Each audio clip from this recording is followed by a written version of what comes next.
Nú- Números capítulo 13, versículo 16 al 20. Así se llamaban los hombres a quienes Moisés envió a reconocer la tierra. Pero Oseas, hijo de Nun, Moisés lo llamó Josué.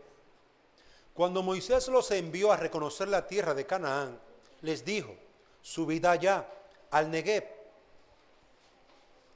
Después subid a la región montañosa. Ved cómo es la tierra, y si la gente que habita en ella es fuerte o débil, si son pocos o muchos, y cómo es la tierra en que viven, si es buena o mala, y cómo son las ciudades en que habitan, si son como campamentos abiertos o con fortificaciones, y cómo es el terreno, si fértil o estéril, ¿hay allí árboles o no? Procurad obtener algo del fruto de la tierra. Aquel tiempo era el tiempo de las primeras uvas maduras. Entonces ellos subieron y reconocieron la tierra, desde el desierto de Sin hasta Rehob en Lebo Amad. También vaya por favor al versículo 27. Números 13, 27. Y le contaron a Moisés y le dijeron: fuimos a la tierra donde nos enviaste. Ciertamente mana leche y miel, y este es el fruto de ella. Solo que es fuerte el pueblo que habita en la tierra, y las ciudades fortificadas muy grandes. Y además vimos allí a los descendientes de Anac. Amalek habita en la tierra del Negueb. Los hititas, los jebuseos y los amorreos habitan en la región montañosa. Y los cananeos habitan junto al mar y a la ribera del Jordán. Entonces Caleb, versículo 30, calmó al pueblo delante de Moisés y dijo: debemos ciertamente subir y tomar posesión de ella, porque sin duda la conquistaremos. Pero los hombres que habían subido con él dijeron: no podemos subir contra ese pueblo, porque es más fuerte que nosotros. Y dieron un mal informe a los hijos de Israel de la tierra que habían reconocido, diciendo: la tierra por la que hemos ido para reconocerla es una tierra que devora a sus habitantes, y toda la gente que vimos en ella son hombres de gran estatura. Números capítulo 14, versículo 1. Entonces toda la congregación levantó la voz y clamó, y el pueblo lloró aquella noche. Y murmuraron contra Moisés y Aarón todos los hijos de Israel, y les dijo toda la congregación: ojalá hubiéramos muerto en la tierra de Egipto, ojalá hubiéramos muerto en este desierto. ¿Y por qué nos trae el Señor a esta tierra para caer a espada? Nuestras mujeres y nuestros hijos vendrán a ser presa. ¿No sería mejor que nos volviéramos a Egipto? Versículo 6. Y Josué, hijo de Nun, y Caleb, hijo de Jefone, que eran de los que habían reconocido la tierra, rasgaron sus vestidos y hablaron a toda la congregación de los hijos de Israel, diciendo: la tierra por la que pasamos para reconocerla es una tierra buena en gran manera. Si el Señor se agrada de nosotros, nos llevará a esa tierra y nos las dará. Es una tierra que emana leche y miel. Solo que no os rebeléis contra el Señor, ni tengáis miedo de la gente de la tierra, pues serán presa nuestra. Su protección les ha sido quitada y el Señor está con nosotros. No les tengáis miedo. Pero toda la congregación dijo que los apedrearan. Amén. Queridos hermanos, vamos a estar viendo en esta mañana que Dios espera que cambiemos la actitud de incredulidad en nuestro corazón. Cambia la actitud de incredulidad.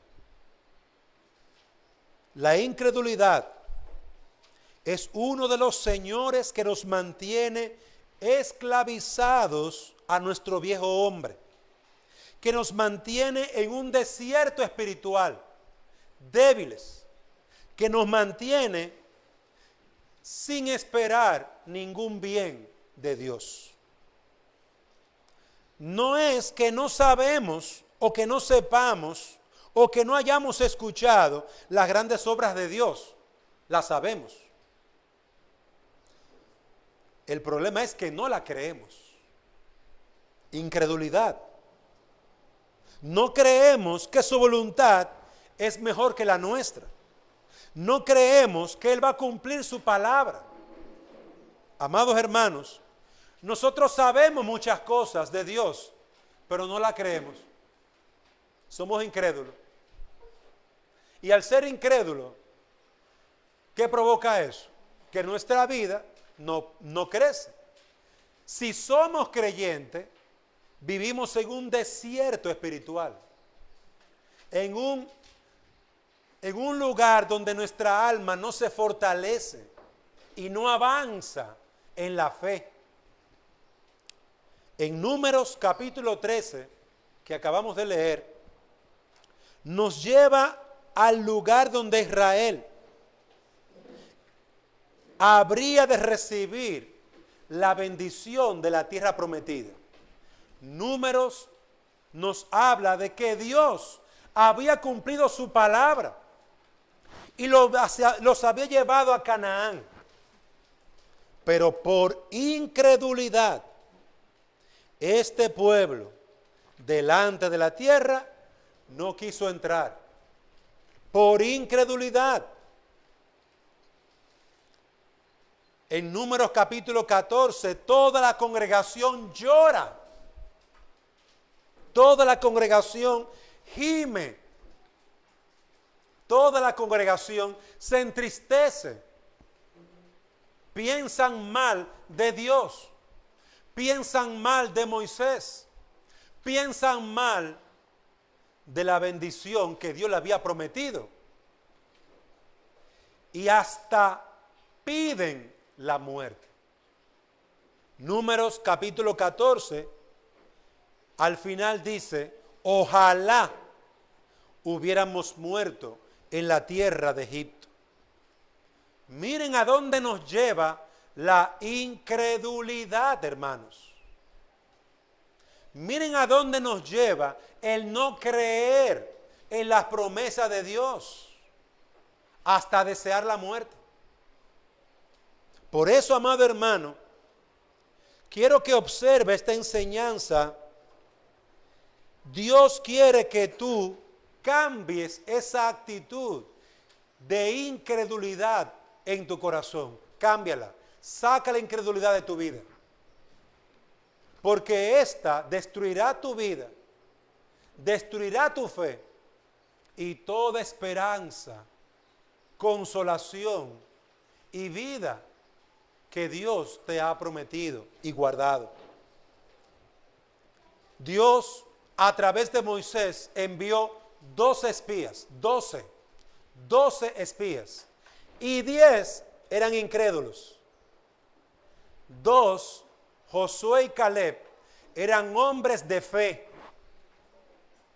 que habiendo visto la tierra, dijeron, ciertamente es una tierra buenísima, abundante, todo crece allí. Es una tierra que fluye leche y miel. ¡Qué bendición! Hasta ahí todo iba bien. Pero luego los 10 incrédulos le dijeron a la congregación, a la iglesia, al pueblo de Israel, hay gigantes, y era verdad. Hay enemigos, y era verdad.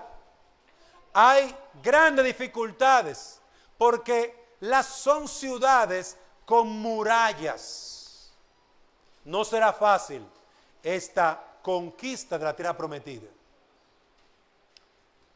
2 hombres de fe, Josué y Caleb, dijeron: entremos, que Dios los entregará en nuestras manos. No importa que hayan gigantes, no importa que haya muralla, Dios está con nosotros. Nuestro refugio es el Dios de Jacob. Cuidado, no nos rebelemos. Hermanos amados, la incredulidad no andaba sola, andaba con su compañera rebeldía. Y es ahí donde la incredulidad y su compañera rebeldía se levantan en contra de la fe y en contra de los hombres de fe y mujeres de fe y en contra de Dios y su obra. La incredulidad y la rebeldía no son una bendición de Dios, son una desgracia para este mundo y para los que viven en rebeldía contra Dios y en incredulidad. Son una desgracia. Querido hermano, ¿cómo nace la incredulidad? Evaluemos, examinemos este gran mal. La incredulidad nace cuando nosotros miramos los problemas que tenemos, la providencia que Dios trae a nuestra vida, quitando a Dios de en medio. Quitando a Dios en medio. Cada acto de Dios tiene un propósito. Si usted le va bien en su trabajo, Dios lo hizo con un propósito. Si usted le va mal, Dios lo hizo con un propósito.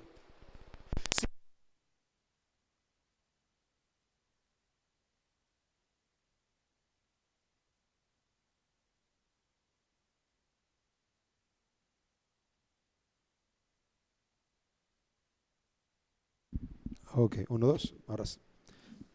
Si usted está enfermo de gripe, Dios lo hizo con un propósito. Nosotros encontramos que la incredulidad no ve el propósito de Dios. La incredulidad no atiende a que es Dios que está haciendo eso. La incredulidad no le importa, se rebela contra Dios. Por eso, amados hermanos, ¿dónde nace la incredulidad? Cuando nosotros, la iglesia, olvida a Dios, quita a Dios de la circunstancia en la que nos encontramos. La tierra no estaba desocupada, había que conquistarla y en esa tierra habían gigantes y en esa tierra habían gente armada y en esa tierra había muralla y en esa tierra habían, amados hermanos, muchas dificultades. Queridos hermanos, Dios había llevado esas circunstancias y esas necesidades a su pueblo. Esa gente que le iba a hacer guerra a Israel estaba ahí porque Dios la había dejado. Esa gente que tenía murallas allí estaba porque Dios la había dejado. No podemos olvidar que Dios es el soberano en nuestra vida, en el cielo, en la tierra, en nuestro hogar. Dios es el soberano. Dios soberanamente establece las dificultades, las bendiciones, las luchas, como también las enfermedades y la muerte. Es Dios que lo hace. Por lo tanto, no te preguntes de dónde vienen tus dificultades. Todas vienen de la misma persona, de Dios. Ahora, cada una de esas con un propósito, cada una de ellas. Cada dificultad, cada enfermedad, cada vida y cada muerte, cada bendición, todo tiene un propósito. Todo tiene un propósito. En esas batallas que ellos iban a librar, Dios sería glorificado. En esas batallas en que tú y yo tenemos que librar cada día, Dios va a ser glorificado. Cuando nosotros somos hombres y mujeres que ejercitamos la fe, pero cuando nosotros somos incrédulos y le echamos la culpa a Dios, cuando somos incrédulos y no vemos a Dios en nuestros problemas y que Dios tiene un propósito, entonces nosotros convertimos esas circunstancias difíciles en nuestro propio infierno, en nuestra propia desgracia. La razón por la cual ellos, el pueblo de Dios, no subiría a tomar la tierra era porque habían sacado a Dios de en medio de ellos, de su corazón. Deseaban la tierra a bajo costo, deseaban la bendición sin sacrificio, deseaban las bendiciones de Dios sin trabajo. Lo querían fácil. La querían fácil, la bendición.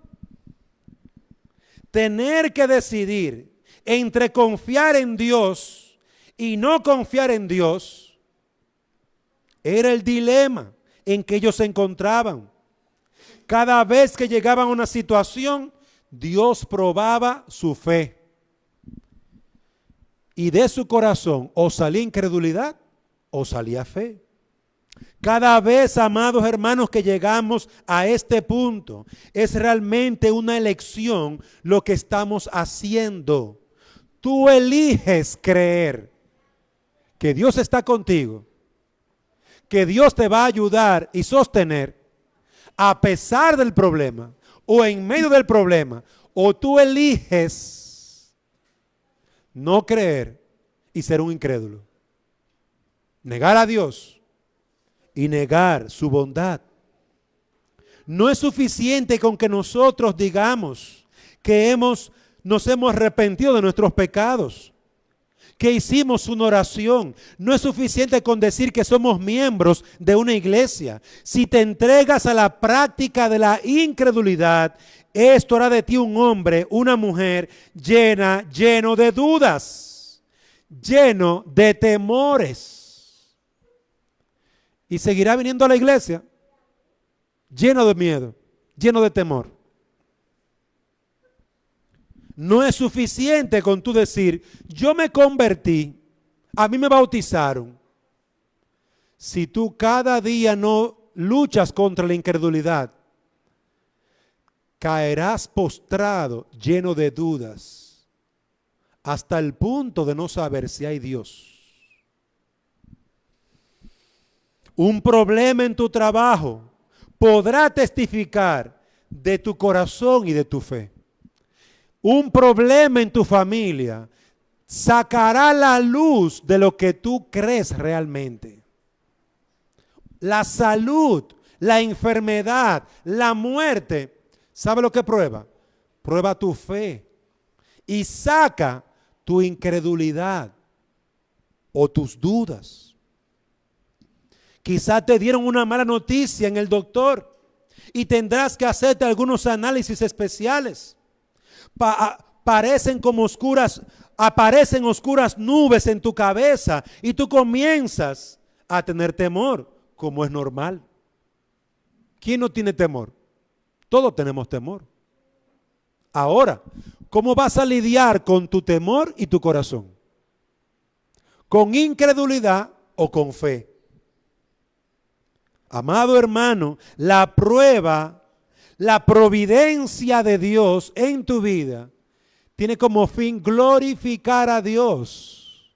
Tiene como fin ejercitarte en la fe, ejercitarte en la piedad, pero también tiene como fin sacar a la luz el pecado de incredulidad que está escondidito allí, quietecito. Él no te molesta. Él solamente te sugiere cosas. Él no te molesta la incredulidad. Pero Dios, ¿cómo que se le pasó la manita? Yo sé que Dios es bueno, pero Dios como que no ha sido tan bueno contigo hoy. La incredulidad no nos quiere molestar mucho, pero nos sugiere cosas y nos habla mal de Dios y nos hace dudar de Dios, de su buena voluntad y de su providencia. Amado hermano, ¿cómo nace la incredulidad? Cuando tú eres engañado en tu corazón y sacas a Dios de esta problemática o circunstancia. Tal vez Dios está trayendo su palabra a tu vida para que cambies en tu trato para con los demás.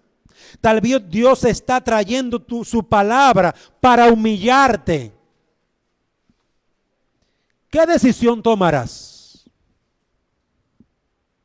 ¿Vas a tomar una decisión u otra? ¿Escuchaste la palabra predicada? ¿Ignorarás la enseñanza? ¿La tomarás con seriedad para arrepentirte, para buscar al Señor como Dios manda en su palabra? ¿Ignorarás la enseñanza? ¿Te harás enemigo del pastor? Tú vas a tomar una decisión. Tú vas a tomar una decisión. Le creerás a Dios, confiarás en Dios y que es por amor a tu alma que Dios te amonesta a través de su palabra. Lo verás así, con esa fe en el Señor. A veces pensamos que Dios me trajo un problema. Sí, Dios está en control. Pero cuando Dios me afecta a través de otra persona, ahí no. Ahí no es Dios. Por ejemplo, nuestros hijos nos están haciendo pasar un mal tiempo. ¿Está Dios usando a nuestros hijos para tratar con nosotros? Nuestros hijos no actúan correctamente. ¿Estará Dios probando mi fe en Él?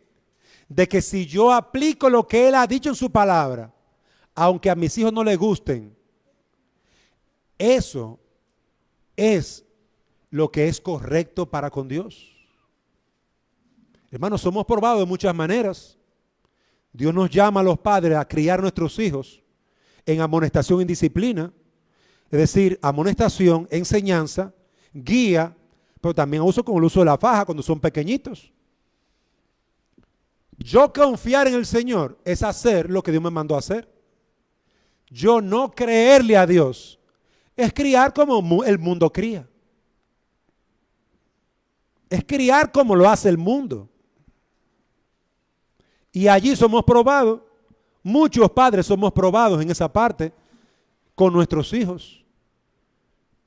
Queridos hermanos, Dios trae su palabra. Dios trae algún tipo de aflicción a tu vida. La pregunta es, ¿responderás con incredulidad? ¿Echándole la culpa al problema? ¿Echando la culpa a la persona? ¿Echándole culpa a las circunstancias? Y por lo tanto sacando a Dios de tu vida. ¿Sacando a Dios de tu vida? Ahí nace la incredulidad. Cuando sacas a Dios de tu vida. Cuando tienes una circunstancia difícil y tú no clamas a Dios. Tú no entiendes que es Dios el que está trayendo eso a tu vida. Y tú no aceptas que Él tiene un poderoso, soberano y santo y buen propósito para tratar contigo. Tú no lo aceptas. Algunos dicen, yo soy hija del rey.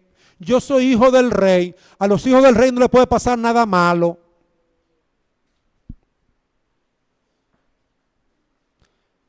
Y yo me río porque de verdad que yo miro las escrituras y miro al Hijo de Dios, a Jesucristo, muriendo en una cruz por nosotros pecadores, Dios mismo entregando a su Hijo a la muerte, y pecadores como nosotros dicen que no, ellos son hijos del rey, no pueden pasar necesidad, cuando el mismo Hijo de Dios murió en una cruz.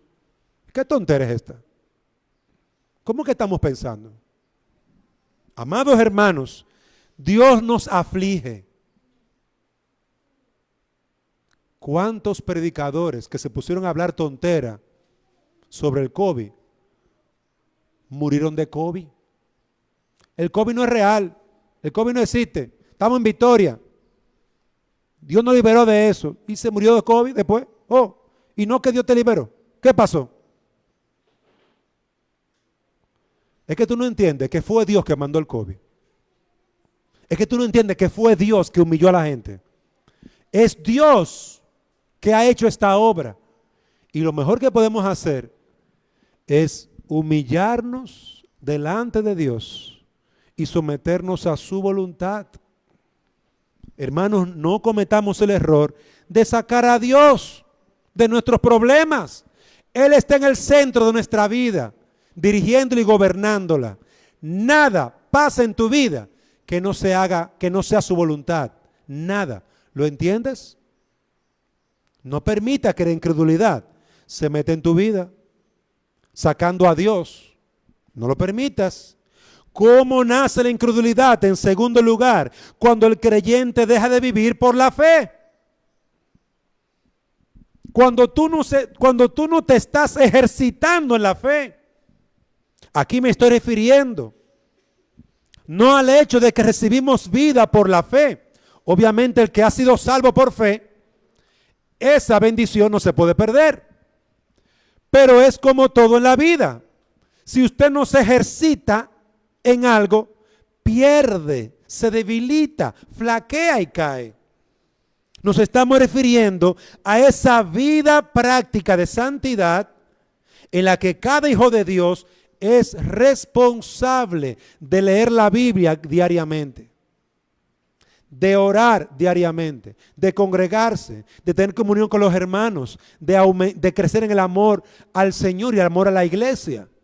Es de eso que estamos hablando. Cuando un creyente deja de tratar en su trabajo, cuando deja de enfrentarse a sus estudios, a un matrimonio, a un noviazgo, cuando deja de hacerlo por la fe, hermano, no está avanzando. Se está estancando. Todo tenemos que vivirlo por la fe. La vida del creyente es un acto de fe y oración. La vida del creyente es un acto continuo. Cuando me refiero a un acto, no es a una cosa que tú haces. Es que cada cosa que yo hago está enmarcada en la fe. Vivo por la fe. Nací en Cristo por la fe. Actúo por la fe. Me gradué en la universidad, en la escuela por la fe.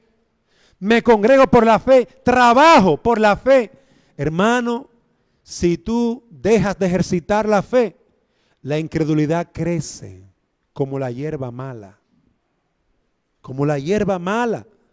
No importa lo bien que tú limpias el terreno. Tú puedes limpiar bien un terreno, pero si no sembraste la buena semilla, la hierba mala va a crecer. Y tú dirás, pero yo no la sembré. No, nadie la siembra, ella crece. Nadie la siembra.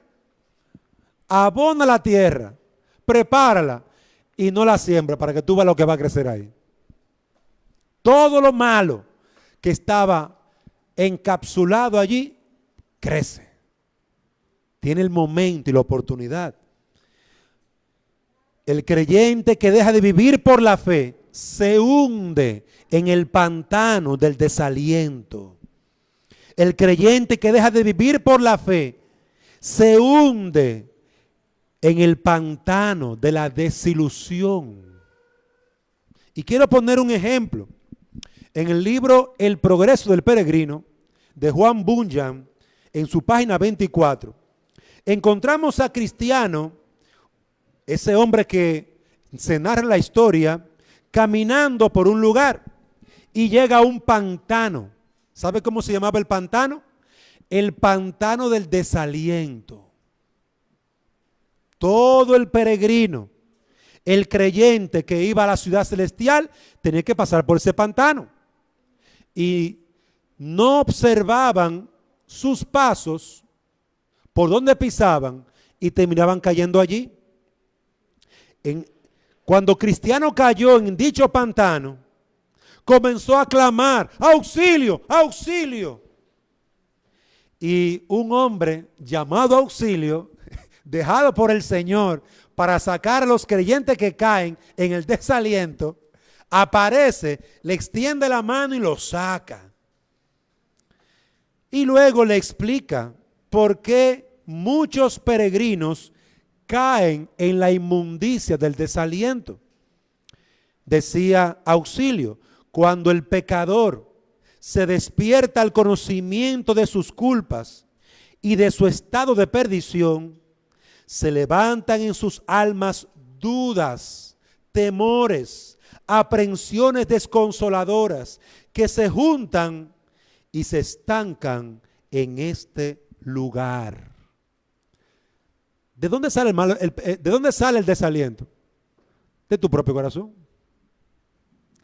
De tus luchas y recuerdos que tú has tenido en el pasado, de luchas pasadas en las que tú has caído. Cosas que debiste haber hecho y nunca hiciste. Pecados pasados. Son esas cosas que vuelven y nos desalientan y nos desaniman y luego entramos en depresión y nos da un down, como dicen en inglés, ¿verdad? Un down, un bajón. Pero ¿sabe cómo se vence eso? Por fe. Por fe. El creyente que deja de vivir por la fe cae en este pantano del desaliento y qué difícil es salir. No es imposible, pero es difícil. Dios envió 12 hombres que fueron elegidos, príncipes de entre los hijos de Israel. Hermanos amados, recorrieron la tierra y 10 de ellos no ejercitaron la fe. 10 de ellos permitieron que la incredulidad les arropara, les amargara su alma y luego a sí mismo hablaron, amargados. A tal punto que todo el pueblo se amargó, todo el pueblo lloró y todo el pueblo deseó morirse en el desierto. Miren, hermanos, cómo el desaliento, fruto de no vivir por la fe, crece. La incredulidad nace en el desaliento. Ahí nace la incredulidad. Aparentemente ellos allá habían venido conversando y por eso Caleb y Josué se levantan y dicen: hermanos, subamos, tomemos posesión de la tierra. Dios estará con nosotros, Dios nos va a ayudar. Ellos están perdidos. Vamos a ganarle. ¿Sabe lo que dijo la congregación? Mátenlos, apedréenlos. A los dos jóvenes. A los dos jóvenes llenos de fe y de confianza en el Señor, que habían hablado de parte de Dios. A esos mátenlo.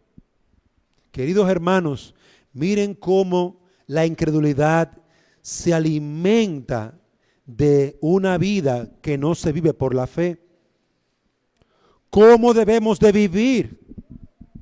Amados hermanos, vivamos como hombres y mujeres de fe, confiando en que las palabras de Dios son la verdad y que Dios va a actuar a favor nuestro. Creamos en sus promesas, aún las nubes oscuras de la providencia, las dificultades grandes o pequeñas que llegan a nuestra vida son parte de la voluntad de Dios para ti.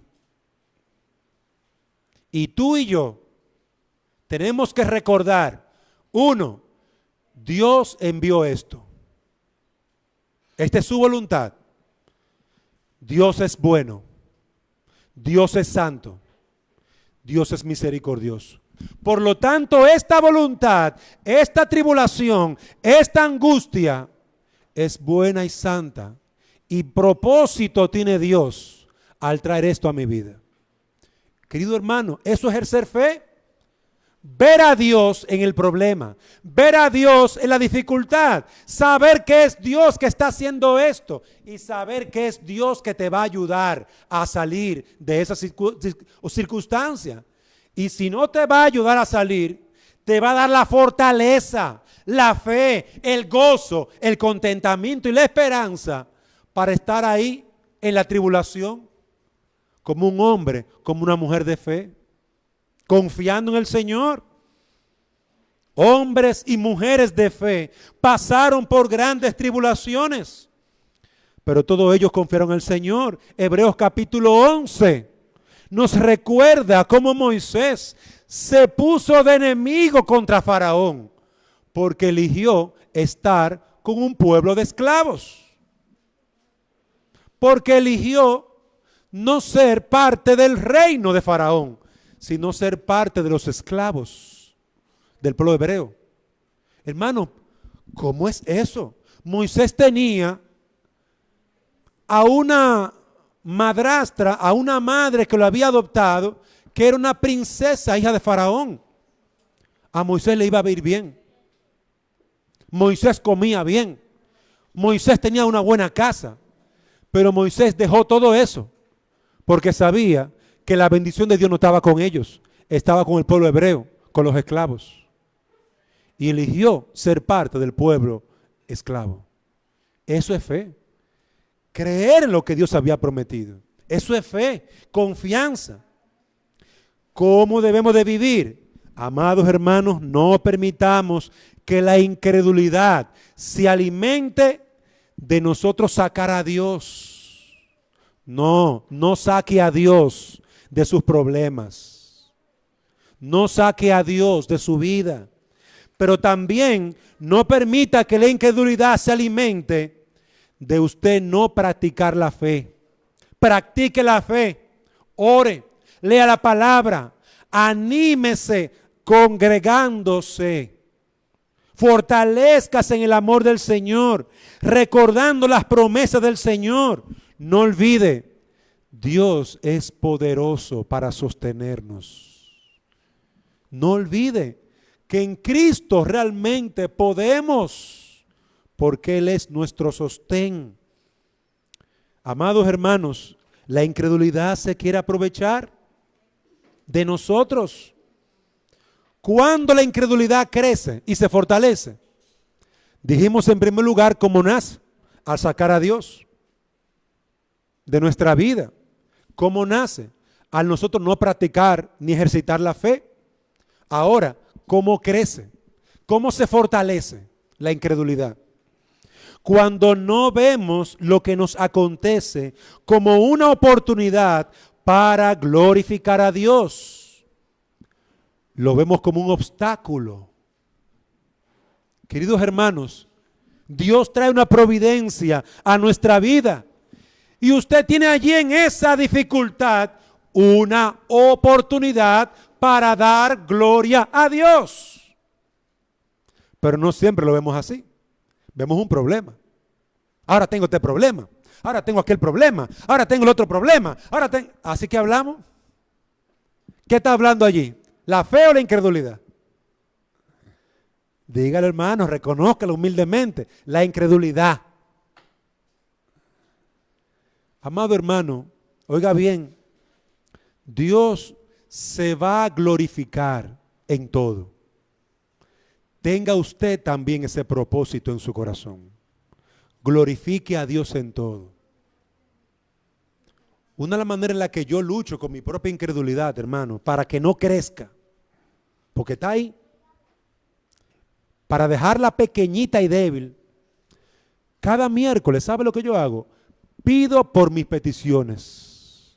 Oren por esto, oren por aquello, oren por mi esposa, oren por mis hijos, oren por mi casa, oren por mi trabajo, oren, hermano, la oración, el confesar que dependemos de Dios, el recordar continuamente que es Dios nuestro sostén, no nos deja vivir sin fe, no nos deja crecer la incredulidad. Querido hermano, los obstáculos conviértalo en un medio de oración. Conviértalo en un propósito de oración. Cada dificultad, transfórmela, tómela y llévela al trono de la gracia. Cada circunstancia difícil, hágala un medio para estudiar las Escrituras. ¿Qué dice la Escritura de este problema? Me han preguntado, me han hablado mal. ¿Qué dice las Escrituras? ¿Cómo debo responder? La Escritura me dice en Romanos capítulo 12 que no debo responder mal por mal. Tengo que vencer con el bien. Hermano, convierta la dificultad en un medio para usted estudiar la Escritura, en un medio para usted orar, pero también en un medio para usted aprender, crecer. Querido hermano, la incredulidad se fortalece, la incredulidad crece cuando usted no se está ejercitando en los medios, sino que usted tiene un problema. Tengo un problema. Tengo un problema con mi hija. Tengo un problema con mi hijo. Tengo un problema en mi trabajo. Y es un problema, usted ni pide oración los miércoles.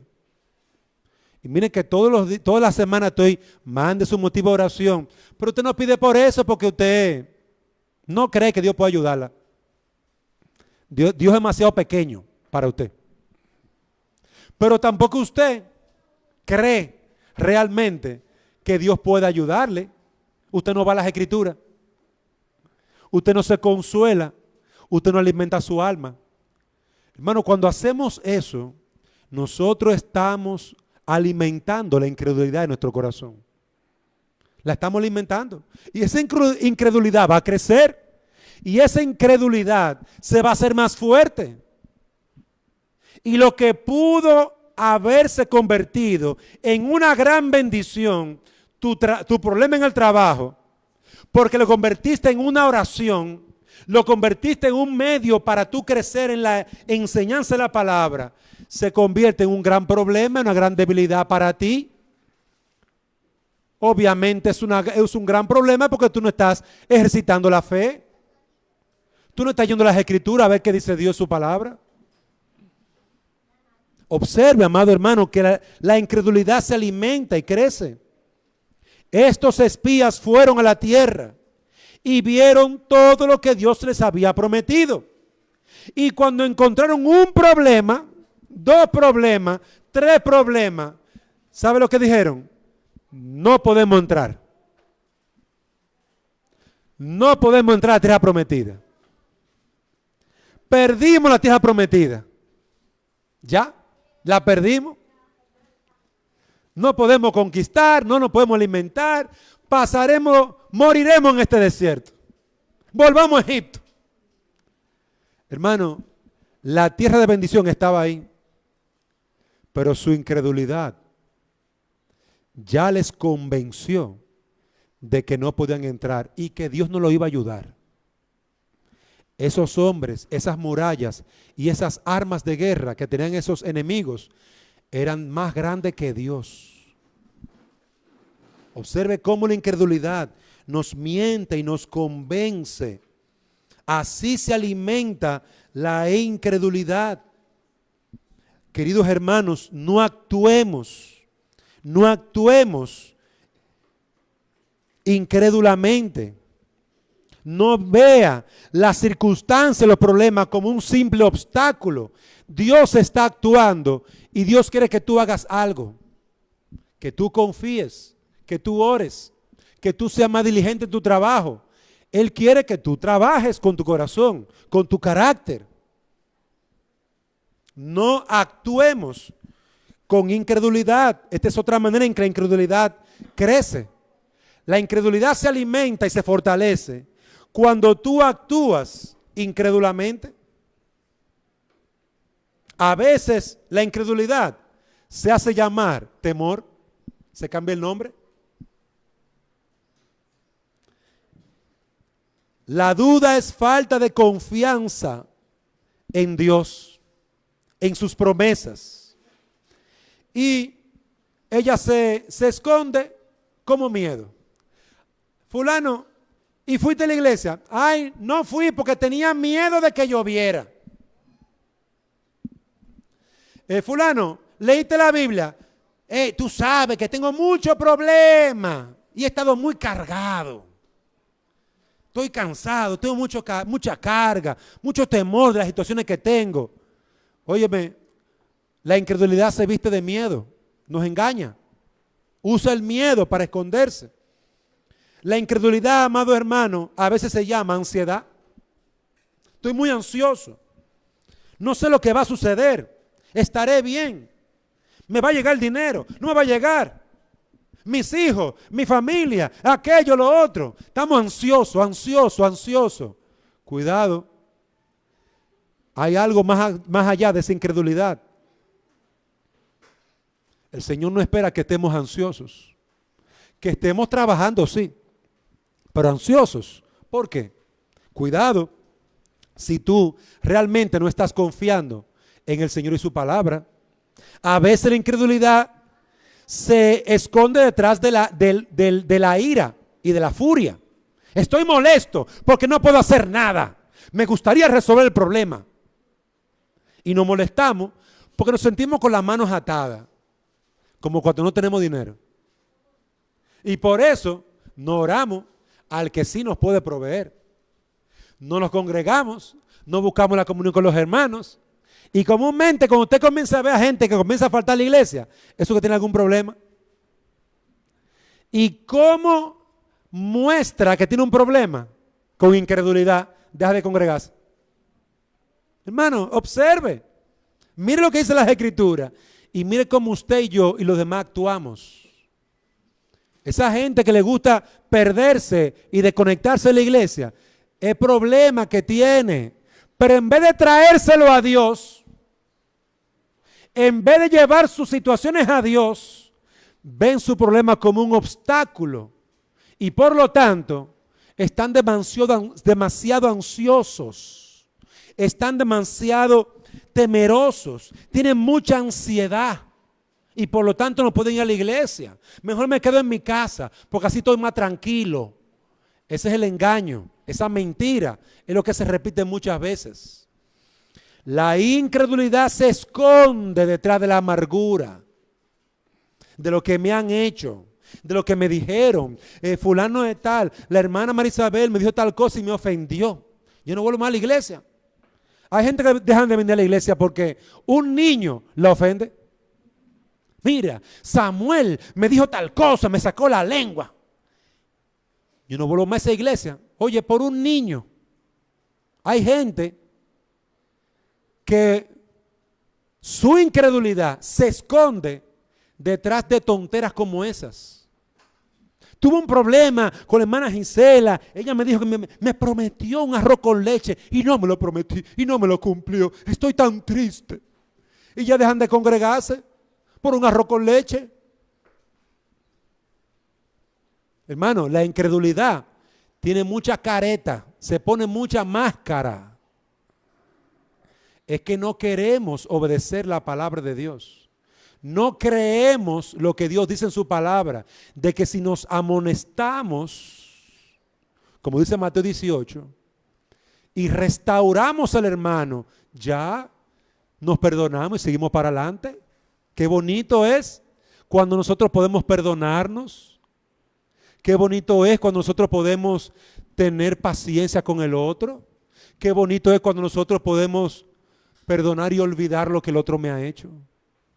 Eso es el evangelio. El incrédulo se va y no vuelve más porque no cree en el evangelio.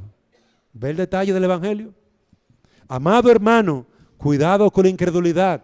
Y con esto quiero concluir. Cuidado con las malas compañías que promueven la incredulidad en tu vida. Dice un viejo proverbio, el que anda con cojo, al año cojea. Proverbio, las malas compañías corrompen las buenas costumbres. Si usted es una persona que se junta y tiene mis mejores amigos son inconversos, incrédulos, es la incredulidad lo que va a crecer en tu corazón. No es otra cosa. Si tú tienes debilidad y flaqueza en algunas áreas, tu deber no es juntarte con los impíos a ser sus mejores amigos. Es con el pueblo de Dios. Es con el pueblo de Dios que te va a motivar a lo bueno, a tener fe, a confiar en el Señor. Es con el pueblo de Dios que te va a amonestar esa incredulidad, que te van a sacar la luz, todo eso pero. Ay, mi hermana, que me duele el pie. Mi hermana, pero Juana no tiene pie y viene a la iglesia. ¿Y a ti te duele el pie? Pero Juana no tiene pie. ¿Tú no te acuerdas de Juana? La que le cortaron los pies. Sí. Y entonces, y tú caes. Y tú caes como en el 20. Oye, pero de verdad, me he dejado engañar. Y a veces uno se deja engañar, hermano. A veces uno se cree las mentiras que el diablo le susurra a uno. Que el pastor no te saludó. Eso es que tiene algo contra ti. De seguro que él está pensando que tu tía, que mamá, que tu abuela, y te arma todo un bollo. Te dice muchísimas cosas ahí. Y si, amado hermano, usted no ejerce la fe, dice, no, el Señor me manda a mí a yo amar a mi hermano. Aunque él no me haya saludado, yo lo voy a saludar. Venga, pastor, ¿cómo está usted? Mire, usted no me ha saludado, ¿qué pasó? No, hermano, perdóneme. Ay, hermano, no hay problema. La fe resuelve la cosa más sencilla aplicando la palabra. La incredulidad no. Y se esconde para engañarnos. Amados hermanos, la incredulidad de este pueblo de Israel le quitó el privilegio a esta primera generación que salió de Egipto de entrar a Canaán. Esta generación incrédula nunca entró a Canaán. Y Dios se lo dijo. Dios le señaló su pecado.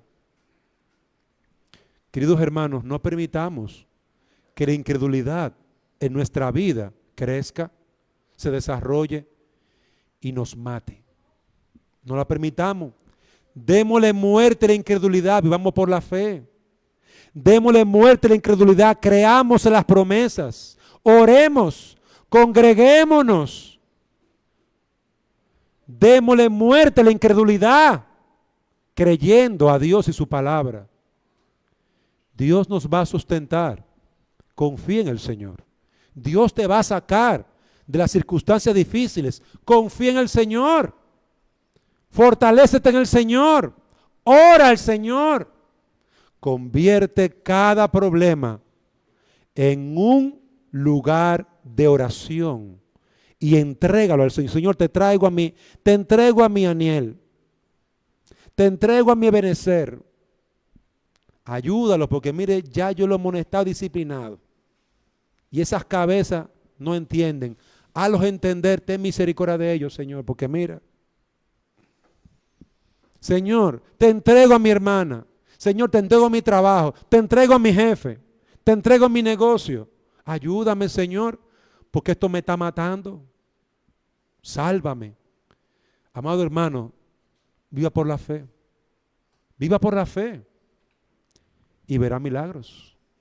Grandes cosas Dios hará a través de un pueblo de fe y de hombres y mujeres de fe. Grandes cosas. Que el Señor nos ayude y nos bendiga. Padre, bendice tu palabra. Bendice nuestras almas. Ayúdanos a creer, confiar en tu palabra, a creer en Cristo, el único que puede vencer esta necedad de nuestro corazón. Restaura nuestras vidas y almas. Santifícanos. En el nombre de Jesús te lo pedimos.